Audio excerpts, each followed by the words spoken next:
We're exploring the market for Luke Kornet to see if the Boston Celtics can actually bring him back. Plus, why I think you should be rooting hard for OKC to finish the job in the NBA Finals. It's right now on the Locked On Celtics podcast.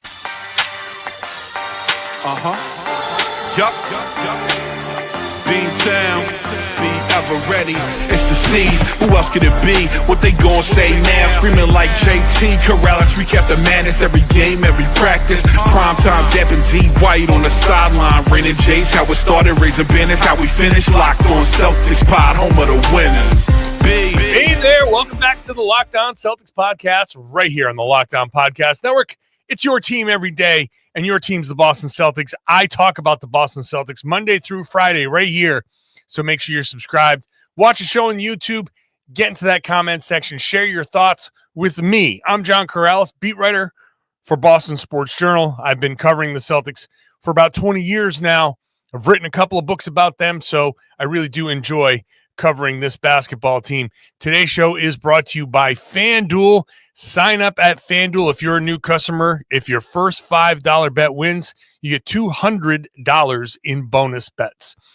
Today's show, later on in the third segment, we'll talk about OKC. They just finished off the Indiana Pacers in Game 5. They are up 3-2, but it's going back to Indy, so we'll see. But I'm going to talk about in the third segment why I think you should be rooting hard for OKC to finish this job. In the second segment, a thing that I like to do around this time of year, just guidelines for what you hear versus, what's a rumor, what's giving you real information, all of that stuff. But let's start by exploring Luke Kornet's market.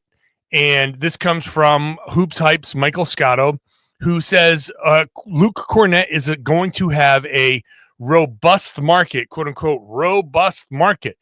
So that's not surprising necessarily. But as I talked about in yesterday's mailbag podcast, I don't know what Luke's true value is. First of all, I don't know what anybody's true value is in today's NBA because this is second apron madness. We just don't know what, like, historically we'd be able to tell, hey, these guys are probably going to get around this much money, these other guys are going to get around this much money, and this is kind of what you can expect. But the second apron has not kind of fully formed the NBA right now.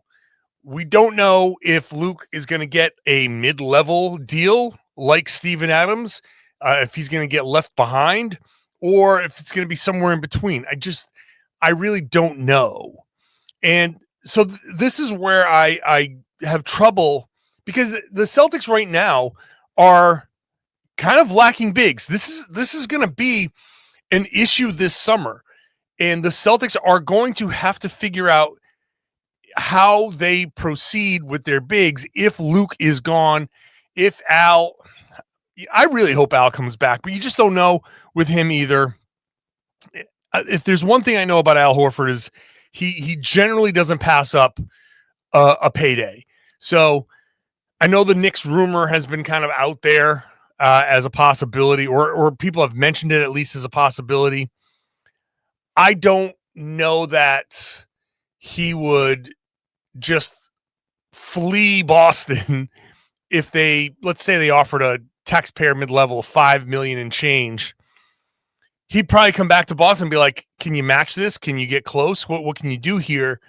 But if Boston comes back and says, we're going to do the veteran minimum and that's it, he might just go and say, hey, it's been fun. There's disarray here.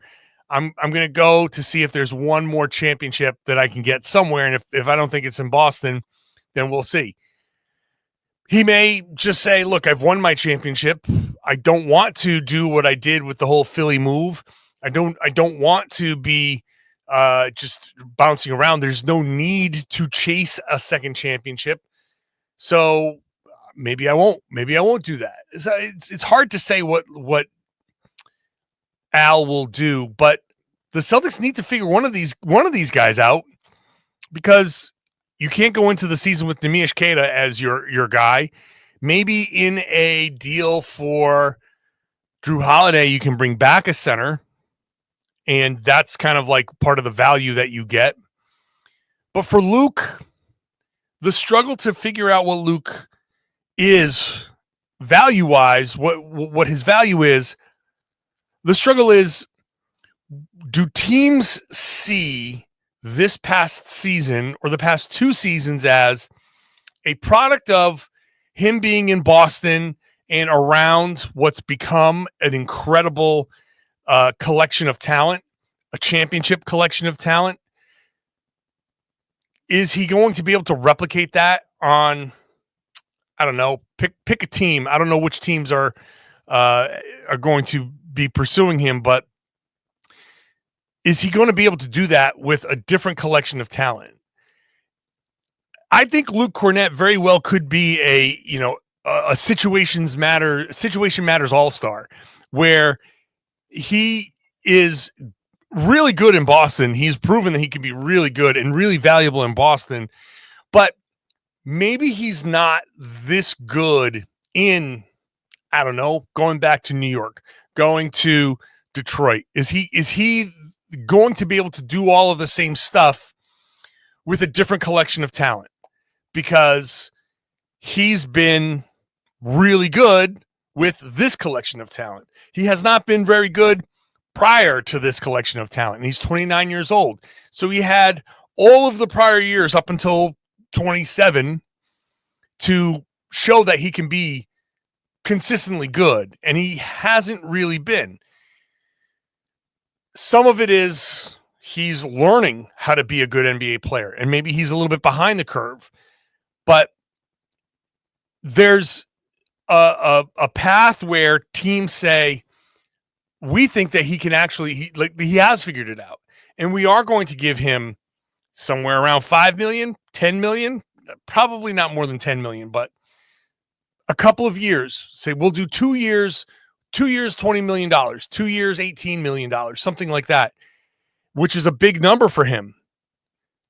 And if they believe in that, there's definitely a path for him to be like, yeah, I'm sorry, Boston, I love you, but this is too much money to pass up, and it's life-changing for him and his family. There is a world also where teams say, we think you can be pretty good, but we don't think that you're so good that we're going to spend the $10 million on you. We'll give you 4 and come on over and let's give it a shot. And it's more than the minimum, and maybe it's a number that they think the Celtics could pay, or maybe be too much for them to pay. So maybe the teams go that route. I don't know if the Miles Turner pursuit, and I look at Miles Turner having we'll say so-so game in game 5 here, and kind of like up and down, and has had great moments and has had bad moments, and he's going to be looking for a big money payday. Does Luke benefit off of that? Or does a team just say, you know what, we'd rather go with the guy with the long track record of rim protection, 3-point shooting, more modern NBA big? Like, we have to keep in mind that Luke doesn't shoot 3-pointers anymore for a reason. He's not good at them. And maybe he can get good at them, and maybe he can go to a team and say, hey, I want to shoot threes and be a stretch big. He doesn't really have the history of being that. But does a team say, hey, Miles Turner makes more sense for us, and we'll spend the money, or a little bit more money, for him than we would for Kornet? And you get proven entity. The track record is really where I'm struggling here. I think there is a chance that even though there's this robust market and teams who have money to spend, the way it's been characterized, they have the non-taxpayer mid-level to spend. That doesn't mean they're going to spend the entire non-taxpayer mid-level on Luke Kornet. You can split that up. They might say, here's $7 million of it from our mid-level, and then we're going to use the other 7 and change to try to acquire somebody via trade, and that's, or you could just use that other. You can use 10 of it. You can say we want to use 10 of it to acquire Sam Hauser, and we want to give the rest to you. Just because someone's saying they have the non-taxpayer mid-level to spend doesn't mean they're going to use all of it to pay one player. So the big man market has always been confusing. The Luke Kornet market is especially confusing. It can go either way. There's a real significant part of me that says that it's not going to be as bad for Boston. I don't think it's going to be a market that's I don't think teams are going to be in a bidding war for Luke Kornet.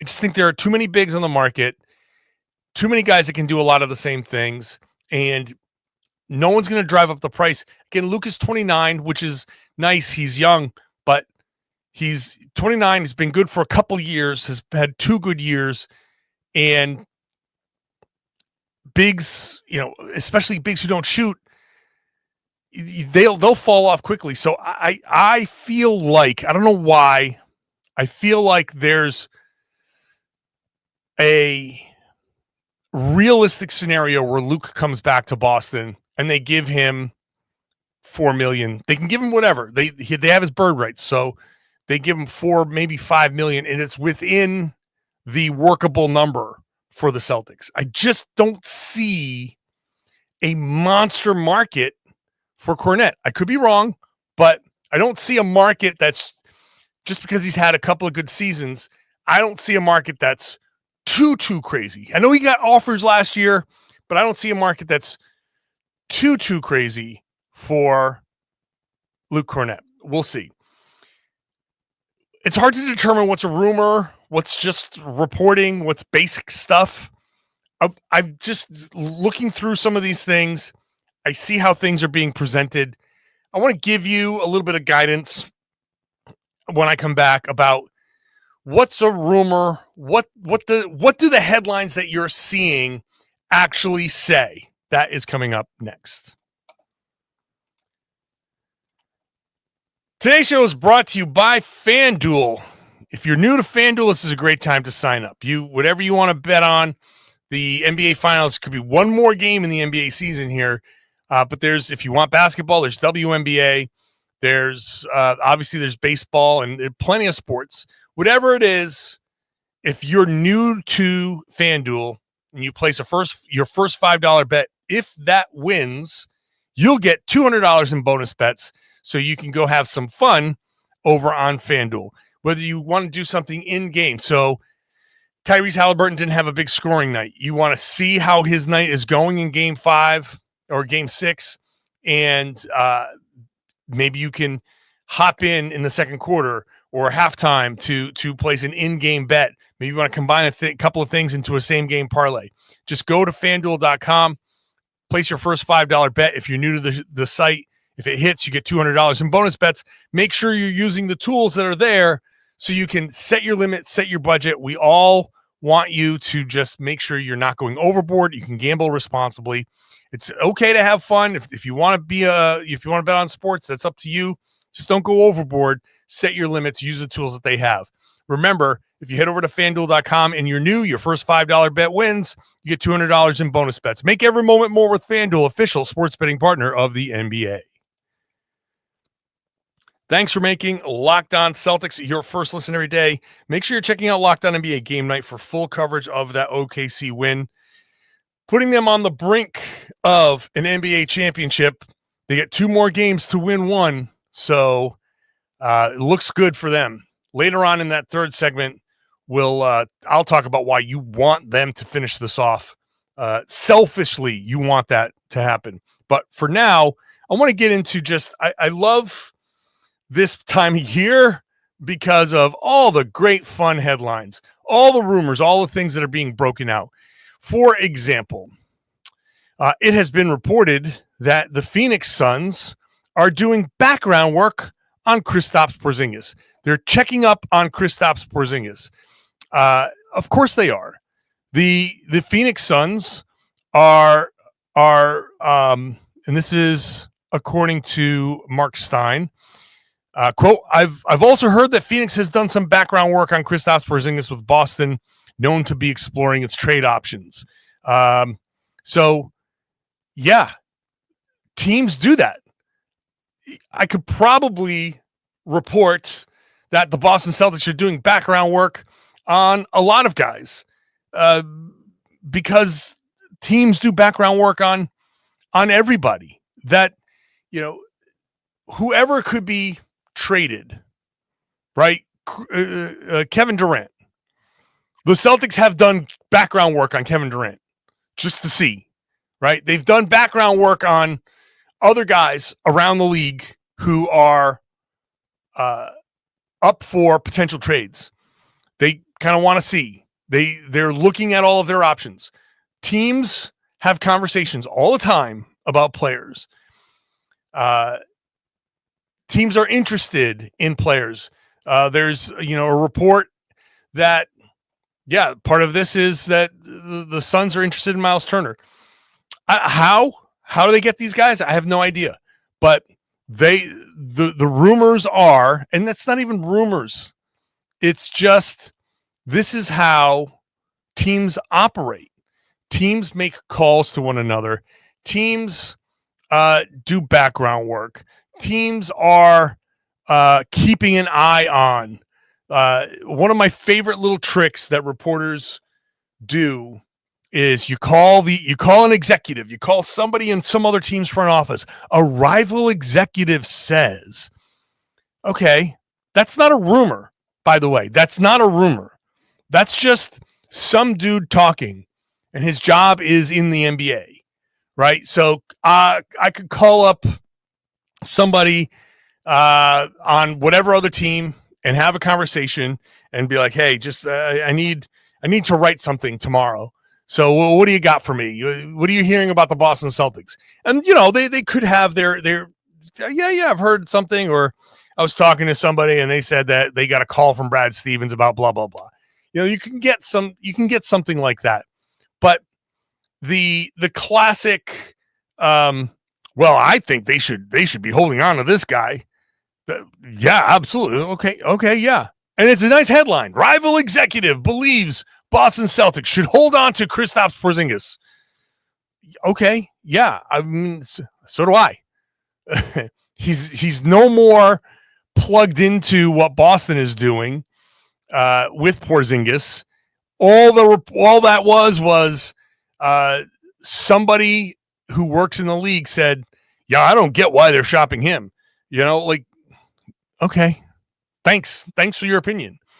So I just wanted to throw out that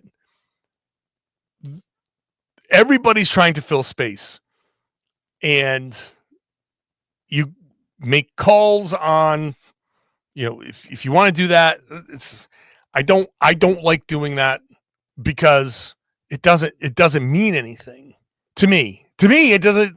So what if, I'm just throwing this out there. I'm not saying that this is who anybody's talked to. So what if the assistant GM of the Minnesota Timberwolves is confused about why, the Charlotte Hornets are doing what they're doing? Okay, I'm sure it involves, it gives a little clarity, or not a little clarity, just gives a little maybe insight. You say, okay, yeah, executives are, they're not sure what's going on. Like, okay, it's fine. It's a fine thing to do, but those things get pulled and aggregated and all over the place, and it's just it gets so crazy, So a real rumor is discussions between teams. The rest of this stuff, background work, rival executives, coaches from other teams, all of that stuff. It's a nice headline. I'm sure it's interesting to read, but it's not telling you anything. It's not giving you anything new, right? We still, none of the stuff that we've heard makes any sense as far as what are the Celtics doing next. Are the Celtics trading Kristaps Porzingis to the Phoenix Suns? No, of course not. Because what do they have to offer? I mean, maybe after the Kevin Durant trade, we can revisit that. But teams are doing their due diligence. This is the time of year where every team is doing its due diligence. If your team is not doing background work on potential players who can be traded, then your team is not being run very well. So just because, the Suns are doing background work on Porzingis, okay, sure. No, that's fine. That's fine. I'm certainly not knocking Mark Stein for reporting it. I'm just saying it doesn't give you anything. It doesn't point you. There's no rumor there. So just keep that in mind when you're seeing these things. All right. The Oklahoma City Thunder are a game away from winning the NBA championship. Why you should be very much, in my opinion, rooting for them to finish this job is next.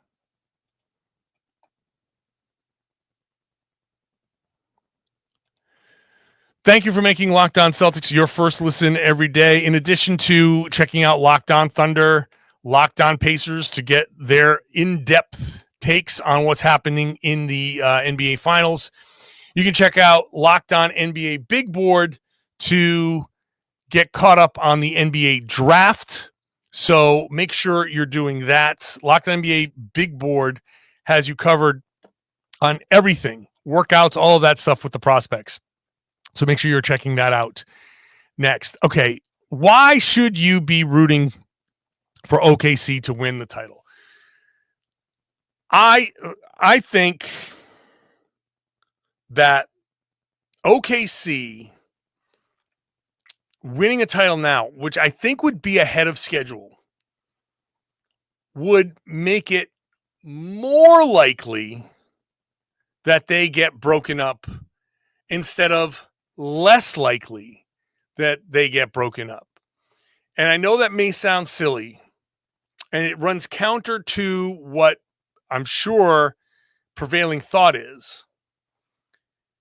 You would think you want a title, completely run it back, do it all again, and they will. Next year they will run it back. But after that, why wouldn't they just keep going with what they have? So first things first, just like with the Celtics, I think there is a potential for, if they run it back, for that this doesn't go quite as well for the Thunder. Now they have team options. They can completely run it back. This is the last year in the rookie contract for Chet Holmgren. Next summer, they'll have decisions to make on Isaiah Hartenstein, on Lou Dort. But they have like a bunch of guys who are on team options that they could just, let's bring them back. Most of them, let's give it another shot. They are, they're not paying the tax currently. They are very well positioned to handle next season. So you want them winning the title, so next season they can suffer the curse, I guess, of the defending champion. This is a young team, the second youngest team to make the NBA Finals. They will, I'm sure, have a summer just like the Celtics had, just like every champion has, of running around, being called champ, having your summer routine thrown off, all of that fun stuff. And they'll come back and they will have to try to make this run again. I question whether they can do that. So my number one reason is win the championship now. They're not playing Boston, so who cares? Win a championship now. Do it. Get it over with. Finish off your amazing season. Okay, that's great. Next year, when everything's wide open, they can go through whatever champion goes through, get bounced in the second round, just like every champion seems to nowadays, and be done with it. And then after that, phase 2 of why I think you should be rooting for them is you've got to pay Chet Holmgren in 26-27. You've got to pay Jaylen Williams in 26-27. They've got all of these draft picks. Instead of just paying them and going into the second apron and paying the tax and all of that stuff, if they have a championship under their belts, that ownership has been fairly kind of cheap, has been somewhat unwilling to, I mean, they'll dip into the tax, but they're not spending a ton to do that. They've got a ton of draft picks. I think OKC's ownership turns to Sam Presti and says, you pulled your magic before. We're not paying. We're not going overboard to pay. Trade somebody. Trade Chet. Trade somebody. Get a bunch of draft picks, and let's just keep this ball rolling. Work your magic again. Right? Let's just see if we can keep doing it. Instead of saying, pay Chet, pay Jaylen Williams, pay everybody, let's do 2 more years of this and get into the second apron and have a big 4 or 5 year run. I think OKC's ownership might be like, hey, no, we're not. We got what we came here to do. We brought OKC a championship. So now the reality of the situation is it's too expensive. We're not doing the second apron thing. We're not paying that much in taxes. We're not going overboard.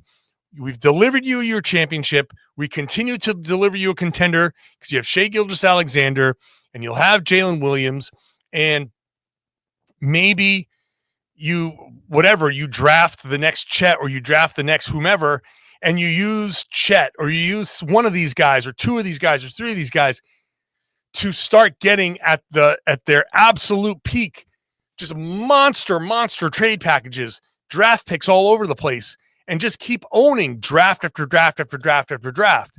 And then when it's time for Shai he's 26, in a few years, if they move on from Shai or they want to get to the next phase or just Shai ages out, they'll have all of these picks and they'll have a next phase.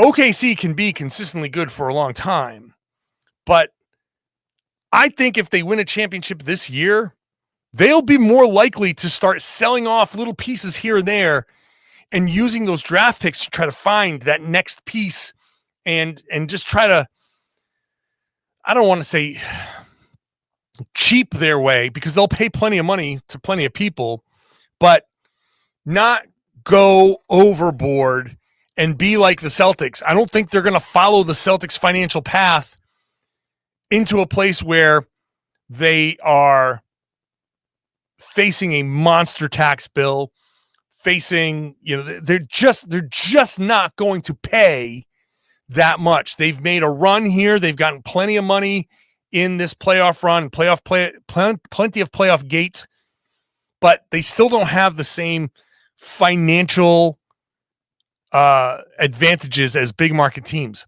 They're not going to operate like big market teams. So root for the Thunder to win it this year. So next year they can hit a roadblock and then they can start selling off pieces. And maybe the Celtics can hop in one of those years and win another title. Maybe it's next season. Maybe it's the season after that. But the Celtics looking for little opportunities, knocking the Thunder down a couple of pegs. I think they would rather float down a couple of pegs and try to overachieve again versus trying to keep this ridiculous, soon to be like monster expensive roster and trying to do what Boston did or do what the big markets do and say, we're gonna milk every bit of talent out of this. We'll pay the tax. We'll pay the second apron and do all that. I'm just looking at their history. I don't see that happening. I don't. I think they're going to take advantage of having won a championship, that everybody in OKC is going to be happy, and they will make some moves that are somewhat unpopular, but everybody will say, in Sam Presti we trust, and he will go find the next round of young stars, and they will get another 23, 24, 25-year-old in there, or 21-year-old or 20-year-old, whatever, and just keep trying to make those guys, just ride them until they get to be 27, 28, 29, and then done, we're gone. Like that's going to be their way of gaming the system. So I think if OKC wins this title this year, they'll have one more just natural year of running it back because they won't have to make any moves. But after that, they'll have to make a lot of decisions heading into the 26-27 season. And I don't think many of those decisions are going to be, let's be more expensive. So that's my reasoning. I understand it runs counter to popular opinion, I think, but I think OKC operates in a different plane, and they trust Sam Presti to do this again, right? This is a super young team. They can find ways to make trades and take advantage of the second apron. They can find ways to take advantage of the draft. So I think Sam's got his work cut out for him, and I think they're going to trust him to do it. So it opens up a little bit of a window, I think, for other teams, including the Celtics. Let me know what you think in the comment section on YouTube. It's the best place to share your opinion, share your thoughts. I'll be back tomorrow with another podcast. This podcast is 5 days a week. If you're an everydayer, you know this podcast is 5 days a week because you're listening all 5 days, and you know that I love that you do that, even through this downtime for the Celtics. I do appreciate you joining me on this run throughout the summer. 5 days a week in June, 5 days a week in July. Then in August and September, we bring it down to 3 days a week, and then we ramp back up to 5 days. Show is always free. It's always available on every podcasting app. It's always going to be on YouTube, so make sure you're checking it out. And I would love it once you do, if you're subscribed and all of that stuff. Share the podcast. Tell everybody they should be listening to and watching the Locked On Celtics podcast here on the Locked On Podcast Network. It's your team every day.